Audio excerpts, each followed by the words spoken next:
kebetulan di sebelah dokter sini ada Pak Andreas nih, yang sekarang menjabat sebagai Pansus RUU Kewirausahaan ya Pak ya. Saya mau nanya sejauh ini tentang rancangan undang-undangnya udah sampai mana Pak Andreas? Ya, undang-undang ini sebenarnya sudah tahap finalisasi. Sebentar lagi mau disinkronisasikan, dan memang tapi ada beberapa hal yang sangat katakanlah mendasar, yang ini membutuhkan keputusan langsung dari Presiden. Yang utama dari Undang-Undang Kewirausahaan ini adalah sebetulnya kita ingin mengembangkan kewirausahaan dengan dibekali kemampuan teknologi. Jadi ada 3 yang ingin diraih dari undang-undang ini. 3 poin ya? 3 poin. Yang pertama adalah membuat UMKM kita bisa naik kelas. Karena sekarang ini jumlah unit usahanya itu ada 99,9%. Menyerap 96,9% tenaga kerja. Tapi dominasinya hampir 99%-nya itu di usaha mikro. Nah, nggak pernah naik kelas. Ini yang kita ingin naik kelas. Kemudian yang kedua, bagaimana kita mengembangkan untuk usaha pemula di bidang teknologi digital, ya, startup company, gitu. Dan usaha-usaha yang kedepannya itu usaha-usaha kreatif yang berkembang. Ini yang kemarin sempat ramai dibahas yang online itu betul, ya? Termasuk online gitu ya. Karena anak-anak muda sekarang itu adalah cenderung bekerja online. Dia nggak perlu ngantor, dia di rumah sebagai katakanlah content creator, content writers atau web designer atau bahkan affiliate marketing. Itu nggak perlu ke kantor, cukup di rumah aja, tapi udah bisa berjalan di online. Nah, kita ingin bahwa itu bisa dikembangkan karena kita melihat potensi orang muda ini sangat besar. Apalagi kita kan memiliki bonus demografi. Nah, jangan sampai bonus demografi itu kita bisa optimalkan sehingga nanti melewati waktunya, sehingga kita ini nanti akan menjadi tua sebelum kaya. Ini berat ini. Ya, karena itu kita harus meningkatkan potensi pemuda ini. Dan ketiga adalah kewirausahaan sosial, apa yang disebut dengan social entrepreneurship. 3 hal ini yang perlu dikembangkan. Tetapi untuk diketahui bahwa sekarang ini yang dari pihak pemerintah sebetulnya saking intensnya itu yang menangani kewirausahaan dan pengembangan UMKM ini ada di 17 kementerian lembaga. Nah, inilah ada di Kementerian Sosial juga ada, di Kementerian, bahkan Kementerian Perempuan juga ada, di Kementerian Pemuda juga ada. Ini yang ingin kita satukan, supaya kalau boleh dikatakan istilah kita itu supaya di dalam satu koordinasi ini dengan anggaran yang ada itu bisa lebih nendang, Pak. Kira-kira. Ini setahu saya RUU ini sudah mulai dibahas dari 2015 ya, Pak Andreas. Ya. Sekarang 2019. Apa sih yang bikin RUU ini agak panjang sampai? Pertama adalah kita tidak mau sifatnya hanya normatif, karena itu kita ingin ada afirmatif, real case by case ya. Ya, ada kebijakan afirmatif. Contohnya adalah kelembagaan. Kita ingin ada satu kelembagaan yang memang bertanggung jawab untuk ini, dan terpencah-pencah. Terus kemudian untuk mengembangkan ekonomi digital misalkan, kita ada pemerintah itu berpihak untuk mengembangkan akses pembiayaan. Karena nggak mungkin startup ini misalkan mau datang ke bank, dia kan belum punya pembukuan, belum ada di sini. Karena itu harus dikembangkan angel capital. Ya, angel capital itu ada yang namanya aja, dana malaikat kan. Itu dia yang akan memberikan bantuan baik itu dalam bentuk dana maupun technical assistance, sehingga dari perusahaan startup itu bisa berkembang menjadi perusahaan yang kemudian mandiri. Seperti kita ketahui bahwa di dalam ekonomi digital itu hampir dari katakanlah boleh dikatakan yang berhasil itu adalah membutuhkan masa dia supaya survive itu 2 tahun. 2 tahun ya? 2 tahun itu 2 tahun. Iya, jadi 2 tahunnya akan menentukan ini berhasil atau tidak. Nah, disinilah sebetulnya perannya sangat penting. Dan kalau hanya mengandalkan kepada akses pembiayaan sekarang yang ada, misalkan ke bank dan segala macam, itu nggak mungkin akan bisa terjadi. Jadi yang diatur salah satunya di iya, kita harus ada yang disebut affirmative action atau aksi keberpihakan yang jelas untuk itu, termasuk kemudian di dalam perizinan. Nah, perizinan ini juga kita ingin penyederhanaan. Kalau bisa yang UMKM yang usaha pemula itu tidak perlu meminta izin, tapi hanya istilahnya itu pemberitahuan pendaftaran. Tentu ada kriteria. Batasannya. Nah, tentu ada kriterianya, misalnya kalau usaha itu menyangkut yang kepentingannya itu adalah menyangkut katakanlah nyawa orang, nah itu perlu ada tambahan perizinan. Misalkan makanan, nah itu mungkin harus ada proses tetap uji makanannya segala macam. Tapi itu dibikin sederhana. Tapi seperti juga siup segala macam itu untuk usaha kecil menengah sifatnya pemberitahuan saja.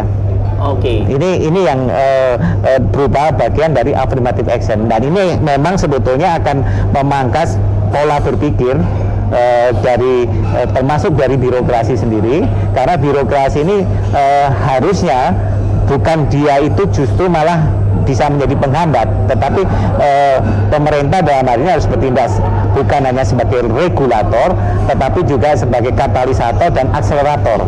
Oke.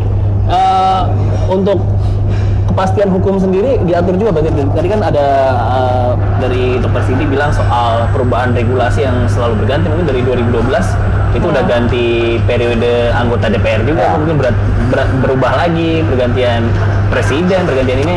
Soal kepastian hukum dari bisnis seperti Dr. Cindy akan diatur juga nggak? Ya, jadi ini adalah akan diatur mana yang menjadi kewenangan pemerintah pusat dan pemerintah daerah. Oke. Ya, seperti misalkan katakanlah kalau yang sekarang banyak menjadi permasalahan bukan hanya dari seperti bisnis ini, tapi juga yang orang buka lain-lainnya. Sebenarnya kepastian itu harusnya ada di dalam RUTR, Rancangan Umum Tata Ruang. Nah, itu harusnya Pemda punya dulu. Jadi ada kejelasan, nggak berpindah-pindah. Dan nggak tumpang tindih juga. Iya, betul. Itu di situ. Kalau udah ada itu sebagai acuan, kan itu sebagai katakanlah reference, sehingga nanti untuk pendaftaran pun dan seterusnya itu pakai online aja. Nah, dalam perancangan ini apakah ada dengar pendapat dengan pemerintah daerah soal? Oh iya, kita udah dengar pendapat dengan pemerintah daerah, dengan perguruan-perguruan tinggi daerah, dengan asosiasi pengusaha, bahkan dengan pelaku-pelaku usaha, bahkan juga dengan para katakanlah tokoh-tokoh usahawan yang ada. Jadi udah mulai dari bawah sampai yang paling atas. Oke. Saya mau nanya ke Dr. Cindy juga, pernah mencoba untuk peminjaman modal dan lain-lainnya berhubung dengan peraturan-peraturan tadi, Dok? Kalau dulu waktu awalnya memulai sempat mempertimbangkan itu, tapi memang persyaratannya agak lebih rumit ya. Jadi dia apa yang paling ribet ya untuk ribet banget nih untuk peminjaman modal menurut Dr. Cindy saat itu? Ya, yang harus dipangkas ya Pak, berarti kan ini soal iya, karena waktu awal-awal itu kan kita masih minimal, dalam artian kita belum ada pembukuan karena kan baru mau memulai. Untuk pembiayaan misalnya kita ke bank pasti akan minta seperti rekening koran, seperti itu, SIUP. Sementara itu semua kan masih dalam proses pengurusan gitu. Jadi memang agak sulitnya adalah sebelum kita punya SIUP dan pembukuan dan rekening koran, bank tidak akan mengeluarkan permodalan untuk kita. Tapi di lain sisi kita nggak mungkin memulai itu semua bikin SIUP tanpa modal gitu. Jadi memang betul seperti yang tadi Bapak bilang, menyulitkannya ya di situ. Jadi untuk usaha baru pasti akan kesulitannya di pemodalan, terus perizinan. Oke, berarti ini ada koordinasi dengan Kementerian Keuangan juga Pak ya, soal perbankan dan lain-lain pinjaman usaha? Kita sudah membicarakan ini dengan Kementerian Keuangan, dengan Otoritas Jasa Keuangan maupun dengan Bank Indonesia. Jadi memang untuk yang kuncinya betul, bagaimana sebetulnya orang itu dimudahkan di dalam memulai bisnis. Oke. Nah, ini kuncinya kan kita ini yang paling masih menjadi masalah kan ease of doing bisnisnya ini. Kemudian dalam ini, dan itu terutama membuka usaha pemula. Padahal kalau kita mau meningkatkan kewirausahaan terutama untuk yang pemula, anak-anak muda, disitulah sebetulnya bagaimana ada keperbiakan nanti yang disebut dengan afirmatif tadi, supaya orang memulai usaha itu dibuat mudah. Oke, saya juga mau nanya dari bisnis dokter sebagai profesi, beriklan secara hard sell itu kan secara hukum tidak diperbolehkan ya, benar Dok ya. Nah, tapi kan sekarang batasannya agak abu-abu nih dengan sosial media, dengan Instagram dan lain-lain. Nah, ini apa bakal diatur juga nggak sih Pak nantinya kayak profesi-profesi yang sebenarnya kan kalau secara gamblang ya di televisi tidak boleh terlalu beriklan ya. Nah kalau dengan sosial media itu bakal diatur juga nggak sih? Jadi gini, kalau saya lihat fenomena kalau kita udah masuk di dalam dunia digital sekarang ini, sebetulnya pengaturannya itu nggak bisa terlalu rigid lagi. Oke. Tetapi pengaturannya harus berdasarkan principle base. Jadi principle base contohnya selama tidak katakanlah istilahnya itu merugikan konsumen. Nah itu kayak gitu-gitu. Kemudian selama menjaga kepentingan umum, atau katakanlah untuk tidak membahayakan nyawa manusia. Nah, itu principle base, bukan regulatory base. Kalau regulatory base sekarang ini istilahnya dengan media sosial itu hampir semua namanya distraction. Jadi semua bisa di aturan-aturan yang ada itu bisa di distraction. Ini terjadi juga dengan financial technology, teknologi finansial. Sekarang siapa yang bisa melayani pelayanan keuangan perbankan, bukan bank aja. Bank udah banyak, udah ada OVO, udah ada segala macam. Itu kan sebetulnya kalau dulu kan areanya di bidang bank. Ini yang sebetulnya perlu kita pahami bahwa namanya di disruption. Jadi kita harus melihat paradigmanya berdasarkan disruption, tapi juga harus menjaga keseimbangan untuk bagaimana kita bisa melindungi kepentingan masyarakat atau melindungi masyarakat. Itu intinya yang harus dilakukan. Nah, saya juga mau nanya ke Dokter Cindy, memanfaatkan sosial media untuk marketing klinik kecantikannya bagaimana, Dok? Ya, kita harus buat konten-konten yang lebih ke arah pelayanan. Jadi kita tunjukkan kepada orang-orang bahwa kita punya pelayanan ini dan ini gitu. Tanpa menyebut misalnya dokternya atau bagaimana. Tapi secara peraturan sudah lebih jelas atau masih abu-abu, Dok, untuk batasan? Dari ID-nya sendiri emang ada pembatasan bahwa kita tidak boleh mengiklankan diri. Jadi kalaupun kita mau memperkenalkan diri hanya sebatas saya adalah lulusan dari ini, sudah berkompetensi melakukan ini gitu. Tapi kita tidak boleh mengiklankan diri berlebihan gitu. Jadi kalaupun saya menggunakan sosial media sebagai marketing klinik, lebih ke arah untuk pelayanannya atau mungkin testimoni gitu, lebih ke arah itu. Oke, dan secara legal itu masih oke, diperbolehkan? Betul. Oke. Produk apa yang kita pakai gitu, lebih ke arah itu sih. Nah, ini yang menarik, itu yang disebut dengan principle base, ya kan? Tidak boleh mengiklankan diri sendiri. Tapi itu kan batasannya abu-abu ya? Iya. Jadi itulah yang disebut sebetulnya masing-masing pihak itu diperlukan kedewasaan dalam hal ini. Nah, karena itu asosiasi sangat penting, peran asosiasi itu yang disebut dengan market conduct. Jadi bagaimana mereka melakukan kode etik sangat penting di situ. Dan klinik kecantikan pun ada di bawah asosiasi. Betul, ID ya.